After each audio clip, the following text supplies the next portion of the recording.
already responding.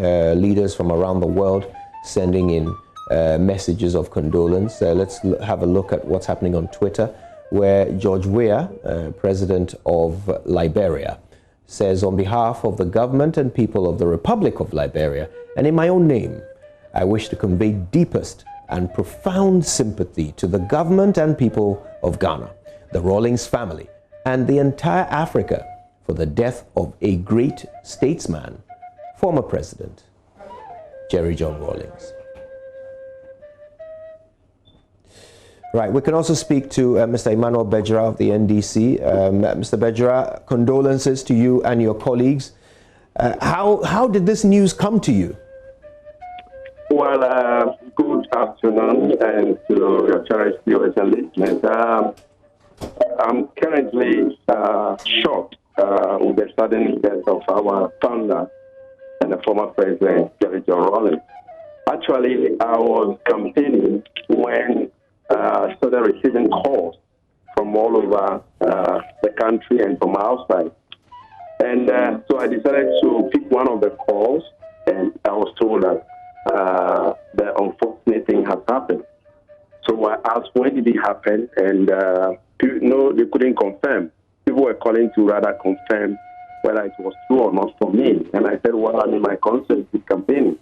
So quickly I called the regional office, and the regional chairman confirmed that, yes, indeed, they also received a shocking news. And it's unfortunate, my brother, that the soul, the man who we all revolve around. Some of us enter into politics because of this personality. And those of us who are known as Jerry Boys in those days know very well that we revere him, we cherish him so much. It's a big loss. I'm short of words for now. Yes. And indeed, as you made reference to, you were one of the people known as Jerry's Boys. What was that like? What did it mean to be somebody who was coming up in the shadow of such a great giant of politics? Well, my brother, we all have people that we look up to. We all have people that we speak to once in a while to get direction. Growing up, around when I was around 12 years, so this gentleman who died in the political scene, very young, naive, I didn't know what was happening. All I was hearing was a coup d'etat by, a half-caste man called JJ. So I grew up, trying as much as possible to understand his philosophy and things that he believed in. And so, entering into politics, one of the things that I was looking up to was social justice. And Jerry was the one who has really taught me and made me to understand that social justice transcends even religion. So I decided to follow him and learn from him. My first try in 2007 and 2008, when I went for my first primary, he coached me, and that's when I became a member of parliament since 2009. And once in a while, I go to him at home. Anyway.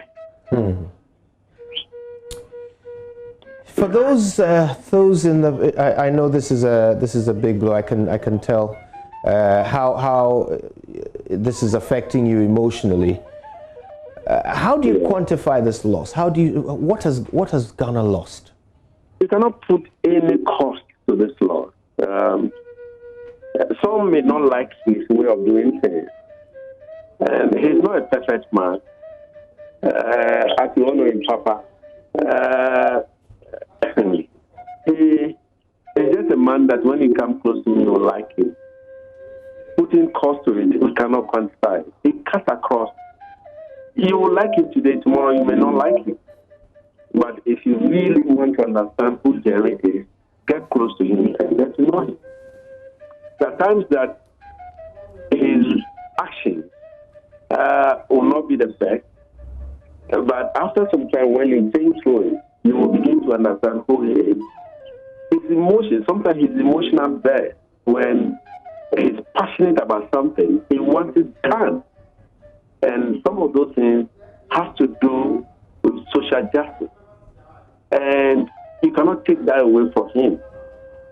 So for us, especially those of us who you may call the Jerry boy or whatever you have, we cannot put a cost to it. You notice that even though I wasn't too young, I was not part of the 1st December when the revolution started. But anytime there's the 1st December, I am always there, either speaking or being part of the program because of the belief that I have in him. And today, it's left there. So we can only say maybe so perfection. How will this affect the NDC? Well, NDC is a party. I won't say it will affect the party. CPP had its funder. MPP has no funder. NDC has no funder, and those who supported him. We must grow as a party and win ourselves from our fund. Thankfully, he has led to see NDC 1, NDC 2, and unfortunately, he couldn't lead to see the NDC 3. So, as adults as we are, it's time for us to begin to show our strength that even in his death, we were able to win power to give him a resting place as a party. So, yes, indeed, it will affect our campaign, but I don't think that it will affect our chance of winning. Well, Mr. Bejura, no doubt the effects of this are yet to be experienced in full as a whole nation comes to grips with this news. Thank you for your time with us. Thank you, my brother. Thank you. Right. Now, I believe we, of course, are continuing with our coverage of the news coming in that former President Jerry John Rawlings, founder of the NDC, has died. We are learning that he died in Kolebu after a short illness. He was with family and friends when it happened. And, well, the whole nation is trying to understand the implications of this loss. Winston, so many of the people we've spoken to have kept making that constant reference to the fact that he was larger than life.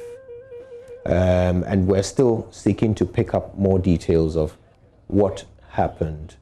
Now, Fred Smith, our health correspondent, the head of our health desk, is at Kolebu. Let's see what we can learn from him. Fred, what are you picking up about the circumstances that led to the death of the former president? Thank you, Kojo. It's very quiet here at the medical block of the Kolebu Teaching Hospital. This is the last place the former president was brought before the unfortunate incident happened. Our understanding is that he was first brought here 3 days ago to the cardiothoracic center. So it must be something related to cardiac issues. And the understanding is that in the early hours of this morning, his condition worsened and so was brought to the medical emergency where I'm currently speaking to you from. And that's where the unfortunate incident happened. Are we able to pick up from our sources anything about the specific time of his demise? Well, sources are telling us that this incident happened this morning. We don't know the specific time though, but it's this morning. And about an hour ago, I understand there were some soldiers here. They had come in a convoy with the former president on the day of his admission. They were stationed here. They moved away about an hour ago. I did not see them. The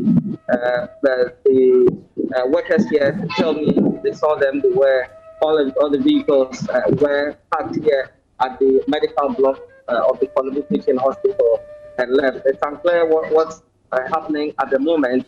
or where the body might even be, because there was no knowledge of whether the body has been moved out together with that convoy, or it is still being kept here.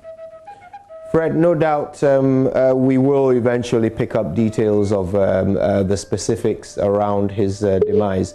But at the moment, are there any signs of family members or anybody at all who might be there because of this event, this incident? Well, Kojo, there's not been any sign of any family member as we speak, and we're still holding on here to see if we see any family member coming, and so we can have that done. At the moment, no family member, except that persons who have also brought their families for treatment, who are here, some of whom saw what happened earlier in the day. Fred, I want to thank you for bringing us up to date with the situation at Korle Bu, and we know if there's any more to learn, you will bring it to us. Thank you very much. Fred Smith is the head of our health desk here at Joy News. And of course, he is giving us updates as part of our ongoing coverage of the news that the former president, Jerry John Rawlings, is dead. He was born on the 22nd of June 1947 in Accra. Now, on the 15th of May 1979, Rawlings and 6 other soldiers staged a coup against the government of General Fred Akufo. That coup failed, and the former president was arrested. Now, on the 4th of June 1979, Rawlings led another coup to oust the Akufo government and Supreme Military Council. He became the chairman of a 15-member Armed Forces Revolutionary Council, AFRC, which ruled for 112 days. And on the 24th of September 1979, power was peacefully handed over by Rawlings to President Hilla Limann. On the 31st of December 1981, Rawlings ousted President Hilla Limann in a coup d'etat, claiming that civilian rule was weak and the country's economy was deteriorating. He established the Provisional National Defense Council, PNDC, military junta as the official government. Rawlings established the National Commission on Democracy, NCD, shortly after the 1982 coup and employed it to survey civilian opinions and make recommendations that would facilitate the process of democratic transition. We will continue this a little bit later. Let's talk to a few more of those who knew him best. And right now, joining us is the Member of Parliament for Ododo Diodio constituency, Mr. Nilante van der Poy. Mr. van der Poy, very, very sad news indeed. Yes. I am seriously distraught about this news because I've lost a father, a mentor, a leader, and also as a very enigmatic politician. As a young man, I fell in love with him, not knowing that I also have a family relationship with him. My auntie my uncle got married to the mother and had a son, Uncle Nick Mani Ade, before President Rawlings. After the divorce with President Rawlings' father, she got married to my uncle again. So, growing up as a young man, my father said they grew up together because the uncle was living in the same house my father and the mother were living at Adabraka. So they actually had a lot of relationship. Yeah. Well, this is a very direct bereavement to you as a member of the family. Yeah. So, what are you learning about the circumstances that led to his demise? Well, I up to now, I don't really know what really has. I don't know. I can't tell because I'm just preparing to go on my house to house when I got a call from my father that that something has happened. Where am I? I should come home. And I told him where I was. Just too far. I can't come. So, and I also prepared for my. And he said, don't do any house to house. Cut your police card and come. I said I should come. Okay, I will see what to do. Only for me to tune on the radio because the TV. And bam, I had the news. I'm devastated. I don't know what to do. That is a father, someone like me at a very young age of 15 years, getting myself so close to him through the revolution. I've worked closely with him from that time. I was so inspired that I left my education to join the militia group to be trained as a militiaman. I became a cadre because of him. I've been in the revolution against a lot of advice. I joined the NDC as a party also because of him. So virtually he inspired my political life. We've had our differences. I'm one of his most famous critics, especially during the time of the late President Evans Atamil. But he loves me, and he also sends me some words of encouragement, also sometimes some admonitions at times. He will call me, Chenu, Babula Nenofio, you know. And when I do well, he will call me and encourage me. Recently, he sent his own cameraman to come to my constituency because he said I was building a maternity home. And he was so inspired to come and see the work I've done. You know, it's been one secret inspiration to me. He calls me on the quiet sometimes to talk to me and all that. I don't know. I don't know. It's just too much a blow for us at this time as a party. No doubt. No doubt. And speaking of the party, I mean, how do you see this, the impact this will have on the party? What will change? Well, let me say, whether I like it or not, it will affect us. For now, I've just read a statement made by the flag bearer that we should also suspend political activities. So that is even on the lighter side an effect on us. But I think God knows best. We have to mourn him, but then we still have to embark upon our political activity after a while because we need to win these elections, if nothing at all, for him. We need to win these elections for him. One of the things he abhors, one of the things he hates, one of the things he doesn't want to hear is corruption. And for that, we have to throw away this government, which is the most corrupt government in the history of Ghana. Now, of course, as we speak, the whole nation is coming to grips with this loss. So we do offer our condolences to the NDC and to you and your family on this very, very tragic day. Thank you for your time, Mr. Nilanti van der Pooy. Right, well, there is quite a lot to take in. Rawlings is dead. And as the nation comes to grip with it, we remember him for instances like this, what you're viewing on your screen right now, the images that characterize the legend of Rawlings.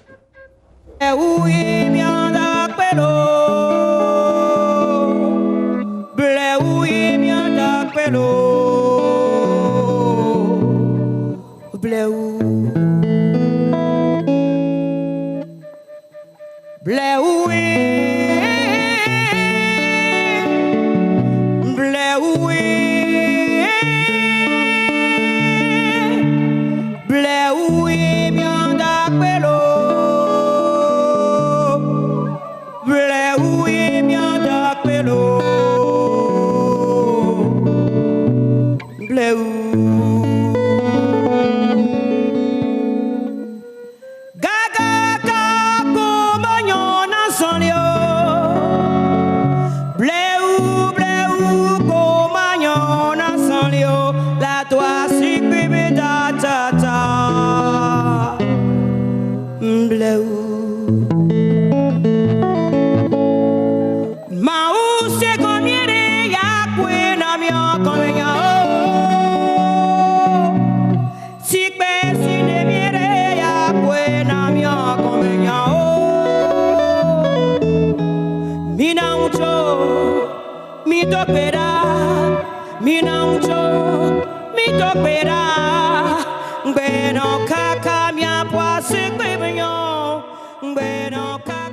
Former President Jerry John Rawlings dies at the age of 73 at Kolebu Teaching Hospital here in Accra.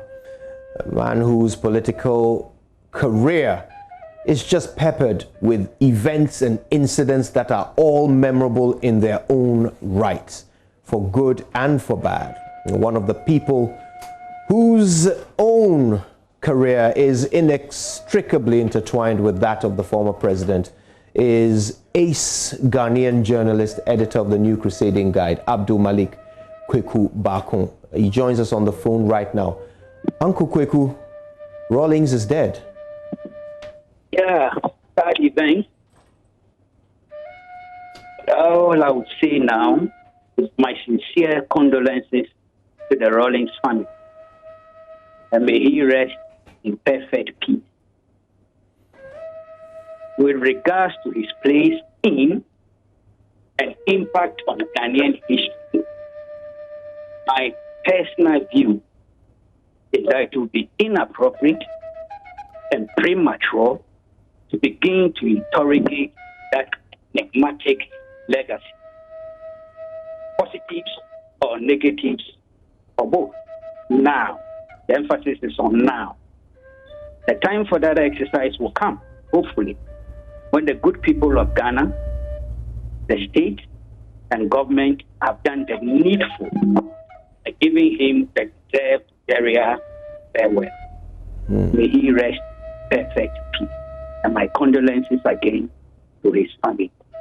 Indeed. Now, Uncle Kweku, you are known for speaking to the facts, speaking to the evidence. But on a day like this, I find myself, and I'm sure I'm not alone, I find myself interested in what is beyond the facts, interested in how you feel, in your emotion right now on hearing this news.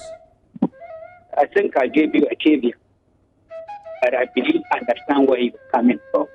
Look, no human being should wish death, even though we know it is inevitable. Even if bitterest enemy, never. All of us will move on. So I restricted myself to wishing his family the sincerest condolences, and I mean it. He's human. He had a very fine personality. There was no doubt about it. Problems with his politics as far as that.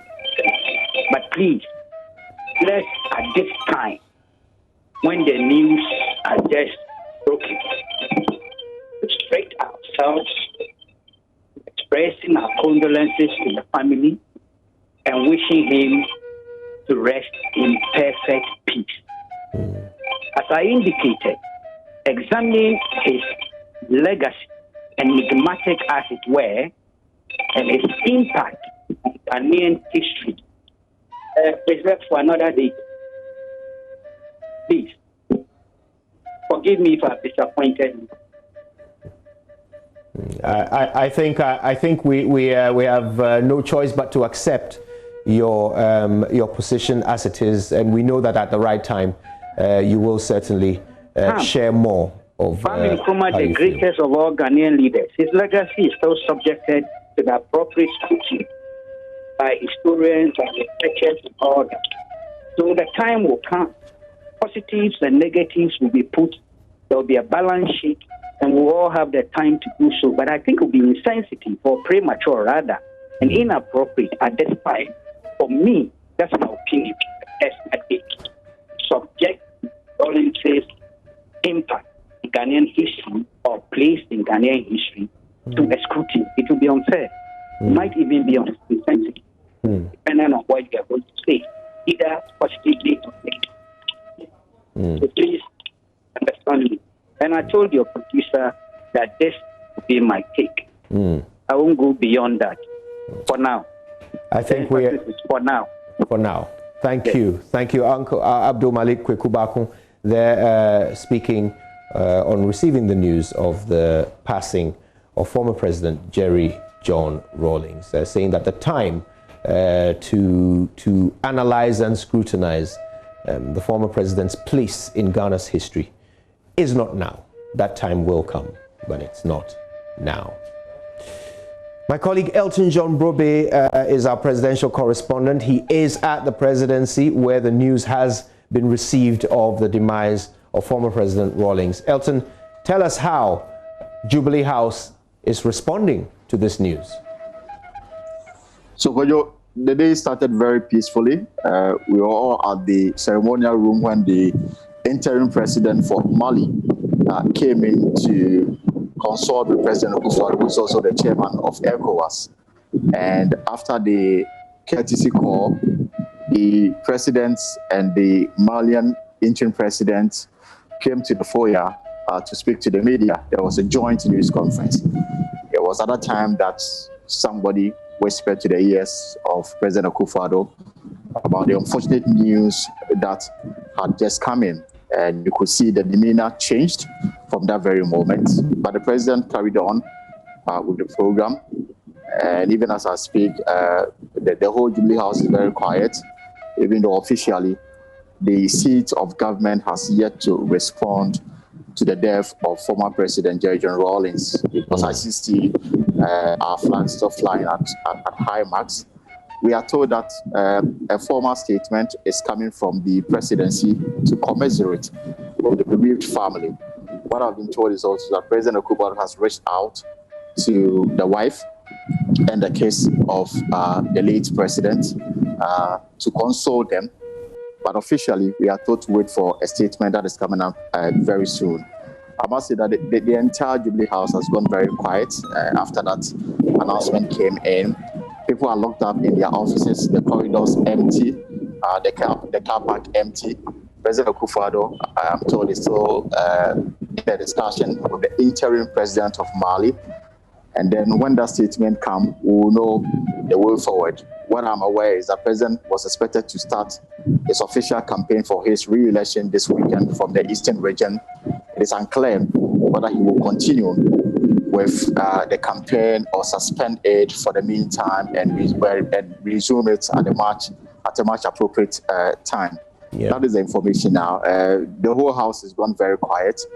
And I know that once the official statement comes out, perhaps the nation will begin a process of mourning the former president, John Rawlings. And I mean, it's very hard and very difficult for anybody to take at this very moment, even here at the Jubilee House, where the sitting government, in terms of political affiliation, will be opposed to the former president. But his death has come as a shock to a lot of people here. Indeed, when the president was told about it, the atmosphere in the room went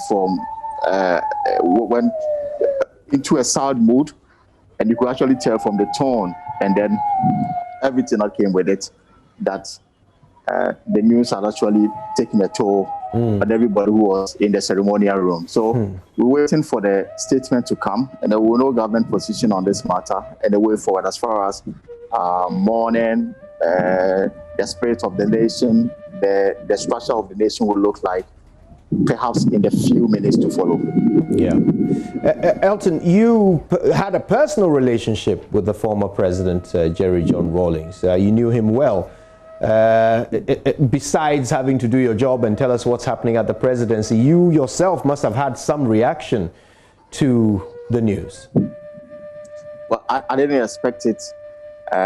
It came as a shock. Indeed, when I got the information, I read some posts on social media, suggesting that something of that nature had happened. I reached out to people very close to the late president, and I was told that he was in intensive care, was not doing so well, but was alive. So it was relieving for me at that particular moment. And then 10 minutes later, that same source called back. He didn't actually call, he sent me a text, and the text was, he's gone. And I couldn't believe it. I mean, this is somebody I've known for a while. Every Christmas, at least, he will send me a hamper. Occasionally, we will talk. I have about 4 broadcast interviews with him. We'll do the interview an hour, 2 hours, some of the interviews are still sitting on my laptop. And then I'm on my way to the office, excited that I've got an exclusive I'm come to share with our listeners. And then you get a call and say that I don't think I'm ready for this interview to go on air. And some of them dates back to the time the late Professor Mills died. That interview is just sitting on my laptop, and so many of them. So it was a very exciting relationship I had with him. Sometimes he will call me, I have an exclusive interview with you. I'll go to the office and we'll end up chatting for 3 hours, and at the end of the day, there will be no interview. And sometimes I realized that he just wanted to have a company. So that was the kind of relationship that we had, and it's very sad and something that is difficult to comprehend. Indeed, indeed. I'm smiling as you describe these events because they sound very, very familiar. Elton, the former president had a very interesting relationship with President Akufo-Addo. They were supposed to be political rivals, but there seemed to be a certain very strange mutual respect that was quite obvious in all of their communication. When the President Akufo-Addo was announced as the winner of the 2016 election, one of the first people he thanked was the former President Jerry John Rawlings. You know them both. What accounted for that strange but mutual respect?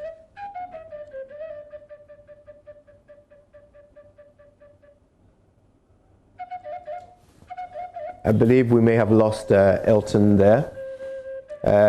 We'll see if we can reconnect with him as we continue to discuss what it means to Ghana that former President Rawlings has passed. Now, Winston, I just asked Elton a question that's on the minds of many, you know, about the relationship between former President Rawlings and President Akufo-Addo.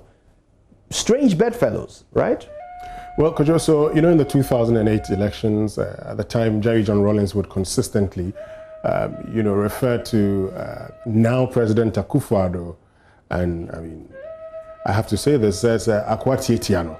You know, so he always referred to him as Akwa-Tietia. Then in the build-up to the 2012 elections, then candidate Akufo-Addo went to the home of former President Rawlings together with Jacob Echebilamte, when Jacob Echebilamte was chairman of the NPP. Now, in that meeting, I remember Rawlings saying, "No more Akwa-Tietia, no more Akwa-Tietia," and you know, they laughed over it. Now, following that meeting, that animosity that seemed to have existed between the two stopped. And one of the things that, you know, Rawlings liked, and many people will tell you, is that he always wanted people to appreciate his beliefs.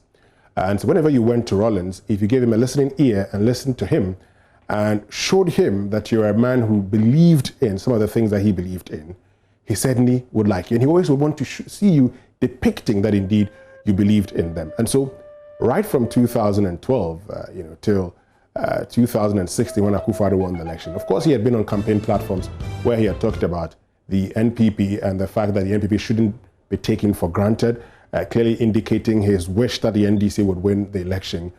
I remember that since 2012, after that particular meeting in the home of Jerry John Rawlings with Jacob Echebilamte, they seem to have had a good relationship. And indeed, when Mugabe died, the Ghanaian delegation was led by Jerry John Rawlings, for President Robert Mugabe's funeral. You also saw, for instance, Nana Konadu Rawlings, going to the funeral of Winnie Mandela.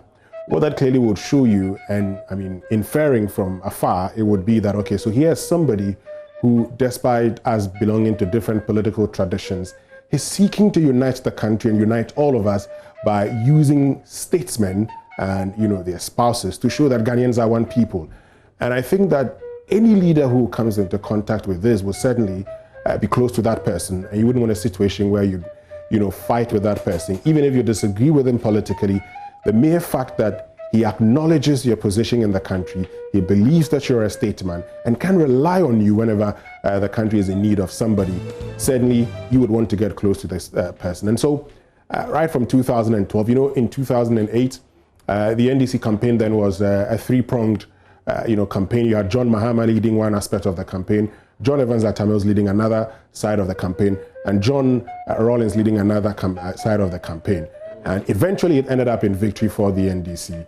And I mean, after that, we all know what happened. We know how Mr. Rawlings will still go ahead and criticize his own party because that is his, character. Here's a man who believes that irrespective of who you are, even if you're a member of my party and you're not doing things right, I certainly should be able to criticize you. And I was talking to you earlier about his own relationship, with John Kufuor. Eventually became, while he was, immediately after he handed over power to J.A. Kufuor, we saw the kind of animosity that went on. But eventually, it became not that so bad a relationship. It became a bit good.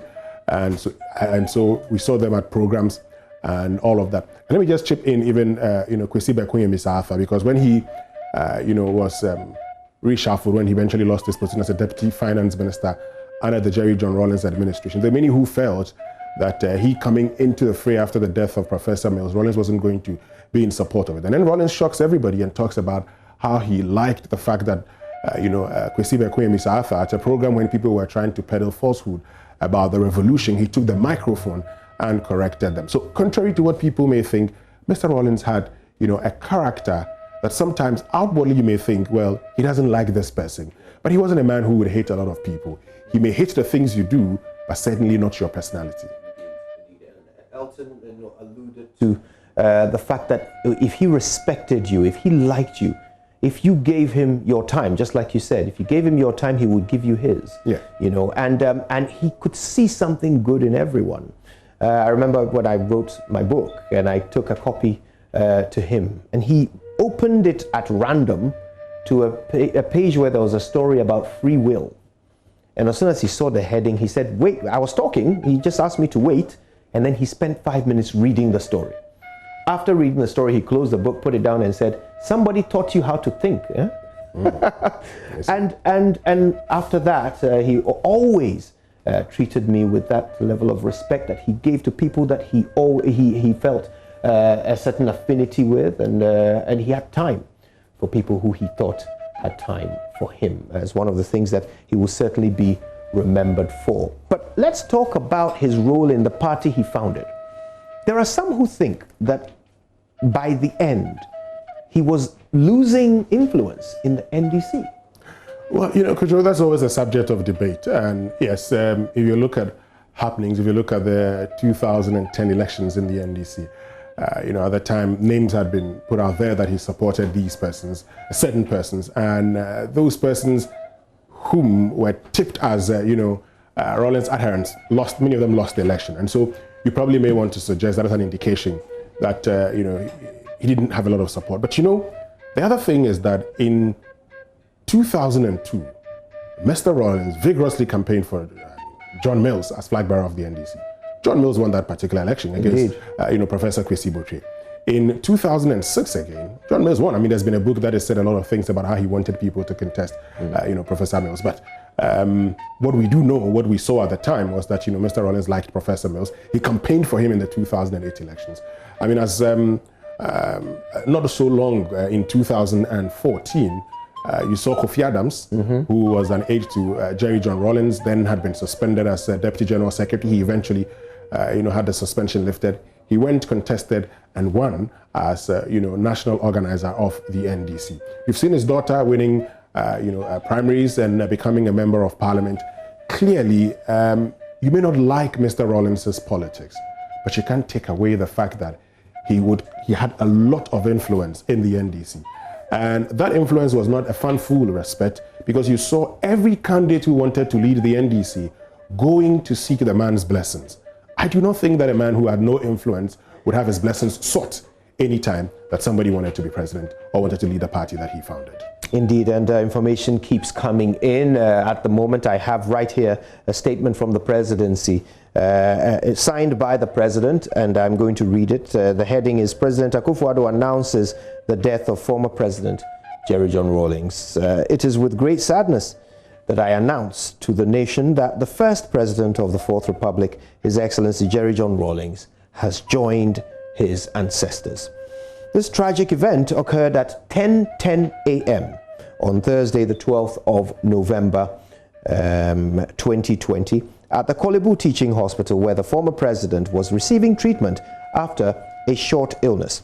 I convey the deep sympathies of government and the people of Ghana to his wife, the former First Lady Nana Konadu Agyeman Rawlings, the children and family of the late president in these difficult times. I have directed that all national flags should fly at half-mast for the next 7 days in all parts of the country, and have declared 7 days of national mourning from Friday the 13th of November to Friday the 20th of November in honor of the memory of former President Rawlings. The Vice President and I have suspended our political campaigns for same period. Government will work closely with the family of President Rawlings on the arrangements for a fitting state funeral for the late president and will keep the nation informed accordingly. A great tree has fallen, and Ghana is poorer for this loss. May his soul rest in perfect peace in the bosom of the Almighty until the last day of the resurrection, when we shall meet again. Amen. And that's signed by the President, Nana Addo Dankwa Akufo-Addo. Let's very quickly catch up with those, of course, who were closest to the former president as the news of his death comes in and spreads across the country. Mr. Beat Zedong joins us right now. Mr. Zedong, thank you for your time. Tragic news. What are your abiding memories of the former president?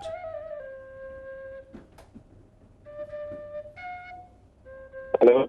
Yes, Mr. Beat Zedong, I hope you can hear me. I'm saying that the tragic news obviously is making us all reflect on the former president. What are your abiding memories of him? Thank you very much for the opportunity.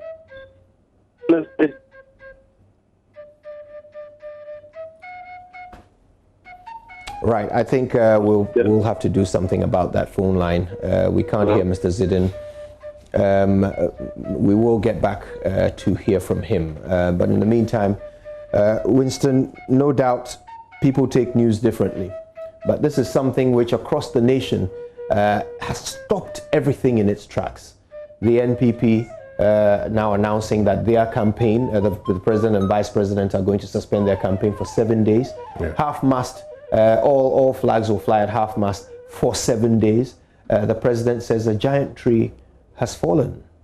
I mean, exactly, Kojo. And, I was talking, while we were discussing the influence of Mr. Rawlings in the NDC, now, the latter years of Mr. Rawlings, would show you a man who would speak the truth. And so even within the NDC, as much as there were persons who were unhappy with his utterances, because of the sort of respect he commanded, that by virtue of, one, his position, having been president of this country, many people could not openly speak against him. Only few people would do so. And you had instances where, there were plans, for instance, to get young boys to take Rawlings on. And that was the belief at the time was because he didn't want to be challenged. He said he was going to stop doing that. Now, also when President Akufo-Addo became president, we've been talking about his relationship with President Akufo-Addo. And so you saw a man who, in his latter years, was becoming more like a go-to person. So a lot of NDC persons dare not openly say, you are this. Even if they had differences with him, they would say, oh, that's Mr. Rawlings. And a lot of NPP persons were also happy because in talking about the challenges the country had faced, Mr. Rawlings wouldn't spare anybody. And so if you're in government, you probably would be excited that if a man can take on his own party, he certainly, would for some reason help your cause, even though it may not just be so. Okay, Mr. Rawlings had cause to complain, for instance, that there were certain persons in the NDC who were thinking about Agenda 2024 and not Agenda 2020. So he was one person who, you could hate him, but you wouldn't hate the things that he says. Indeed. Now, we're joined by Mr. Ben Efson. Mr. Ben Efson, of course, political commentator, and actually a man who has lived through a lot of Ghana's history, including the Rawlings years. Mr. Efson, thank you for your time.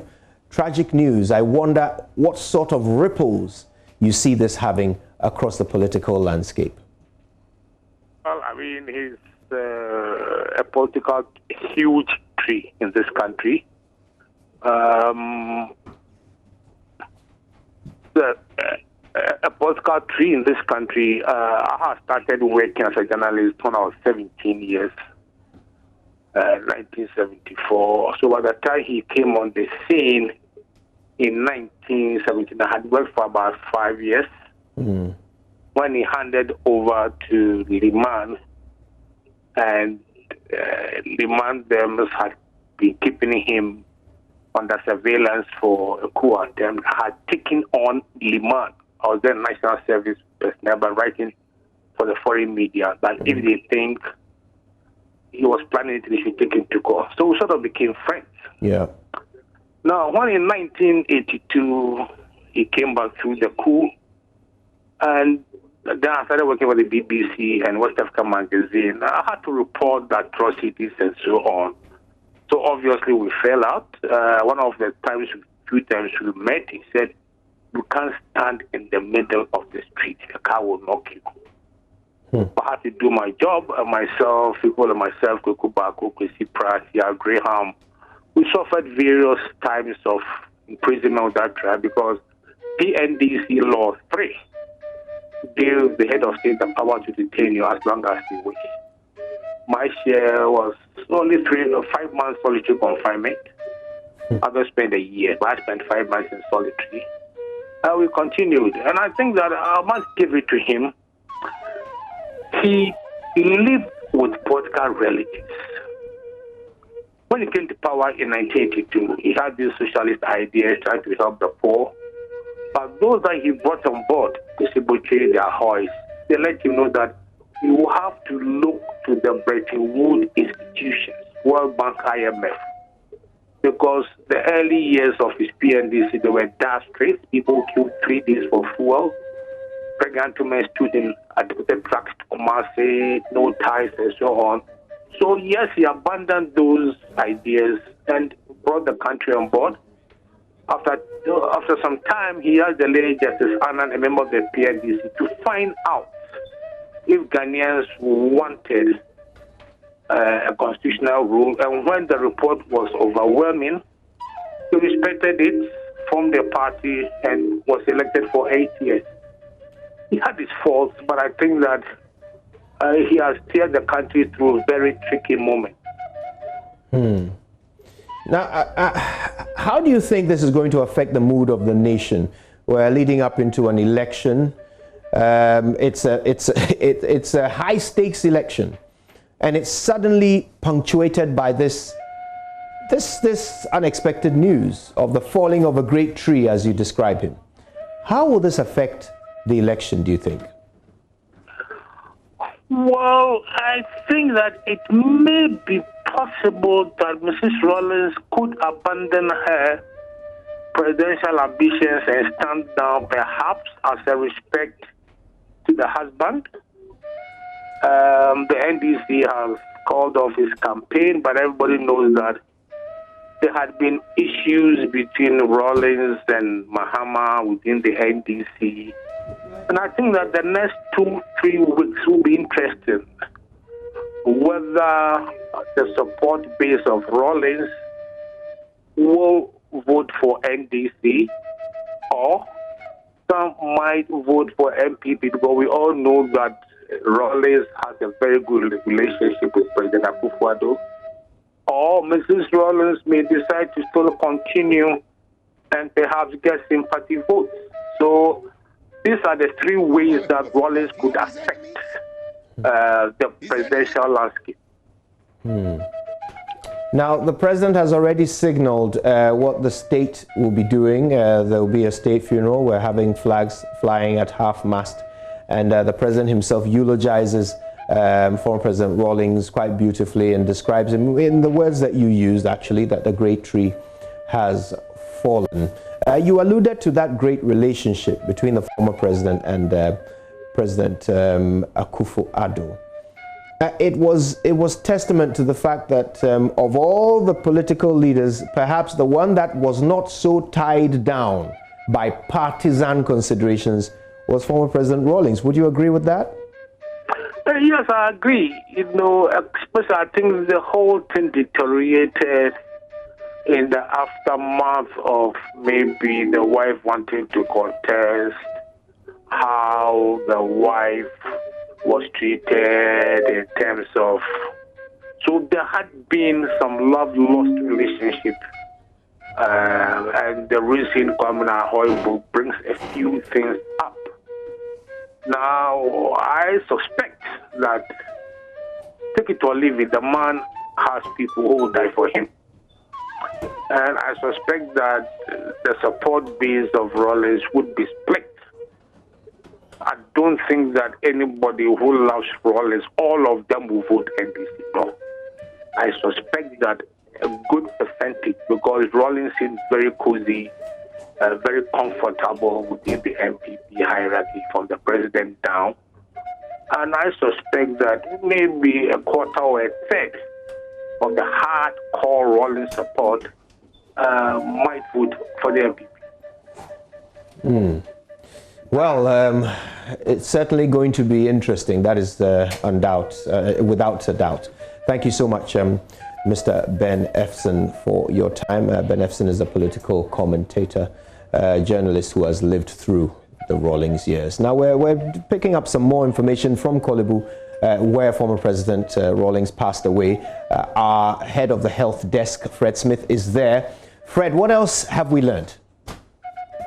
Well, in the last few minutes, I've been speaking to some members of the COVID management team here at Kolebu, and they are telling me that the former president may have died of COVID. He was brought into this facility 3 days ago, as you said earlier, and the understanding is that they discovered later that he had COVID, and so was transferred from the cardiothoracic center to the medical ICU here, where I am currently standing. You can see behind me. This is what it is. And in the afternoon, the understanding is that there were some military men who were here. Later on, the daughter of the former president, who is currently MP for Kotikole, Senator Rawlings, was also here in the afternoon. And that's what the sources are telling us. We can't independently verify this, but so far, that's what sources are saying. Right. So to clarify, your sources at Kolebu are telling you that former President Rawlings was diagnosed with COVID-19 and that was the cause of his death, according to your sources. Yes, he was diagnosed, but sources cannot tell if he died of that.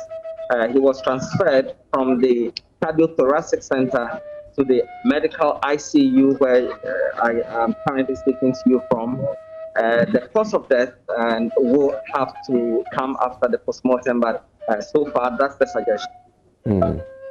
So at the moment, bearing that in mind, that would require certain special arrangements for the body of the former president, wouldn't it? Indeed, anybody who dies of COVID will have to go through a certain arrangement, and government will have to take control of it.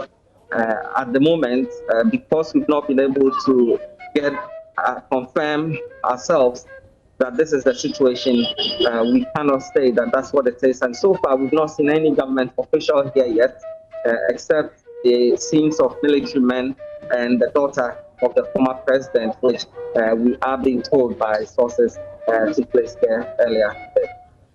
Right, Fred, I'm hoping you keep an eye on that and give us more as soon as you learn it. Thank you very much for that update. Fred Smith, of course, heads our health desk here at Joy News. So, well, that's the latest coming in. Our sources tell us that the former president was diagnosed with COVID-19 before he passed away at Kolebu Teaching Hospital. More as we learn it, but we do not know the cause of his death. We just know that our sources are telling us that he was diagnosed with COVID-19. We do not yet know the cause of his death. Former President Jerry John Rawlings dies at age 73 at Kolebu Teaching Hospital. The president has announced that there will be a state funeral and that the nation will be briefed on the arrangements as soon as they are made, and that flags are to fly at half-mast for 7 days, a period during which the president and the vice president will suspend their campaigns. Winston, more information coming in. This is something that we were hearing murmurs of, and now sources are confirming. Exactly. So sources are talking about it and are confirming that that probably may be the cause. But so Fred talks about they're waiting for further confirmation because you may not know if he had underlying conditions, which he may have and probably does have. And so could be one of the reasons. Sad one, but would follow it up. But Kojo, I'd like to say something about what Ben Efson talked about. So I know that in 2012, on the 16th of November, then former Vice President Alhaji Ali Mahama also passed on. When Vice President passed on, after 3 days, in line with Islamic tradition, he was buried. Now, the difference between John Evans Atta Mills' death and Rawlings' death is that John Evans Atta Mills was sitting president when he died. He threw the whole country into a state of shock. We had never experienced that in the country before, for a sitting president to die. And so there was even the fear of how the transition was going to happen. Fortunately, one of the things people forget is that on that day, he had written to Parliament to say he was traveling outside the country to Nigeria. So technically, John Mahama was supposed to be acting president. Well, that actually happened. Would the NDC come together, to unite behind Jerry John Rawlings? Two scenarios would play out here. Now, those who are, aligned to Jerry John Rawlings, there's always that fear that, if you go the other way, you may lose trust from the person, or you fear that Rawlings would probably, chastise me if I go and support this thing. There's also those who probably may say, look, you know what? Since Mr. Rawlings is gone, let us all unite and do this for him, if the other side is willing to unite with us. So these two scenarios could be at play. Whichever wins will decide how the election goes. Well, this is the ongoing coverage of the news that has come in that former President Jerry John Rawlings has passed away in Kolebu Teaching Hospital. Our sources tell us that he was diagnosed with COVID-19 before he died. We do not yet know the cause of his death. One abiding memory that I would like to share with you as we wrap up our coverage right now is of when I heard the news of former President Rawlings' mother's death. And I sent him a long text message of condolence. His response to me was a video of a crab smoking a cigarette. And this is quite typically what the former president was like. He always wanted you to smile in the midst of sorrow. And in this last moment as we wrap up, here is how the former president would like you to smile in the midst of sorrow.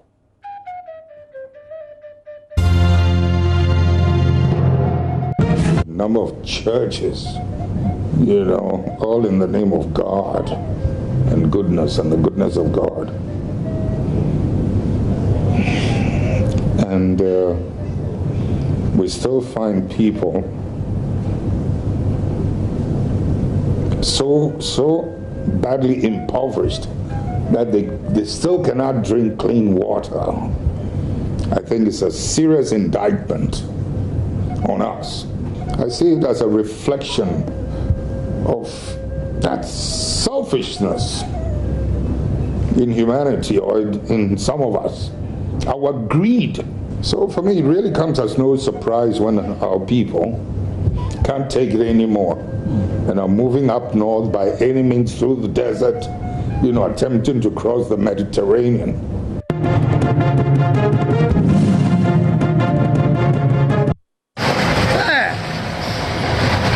What the wonders! Papa J!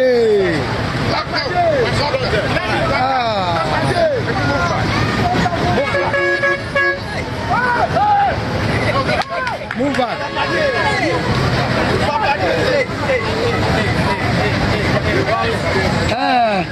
You can't get this man.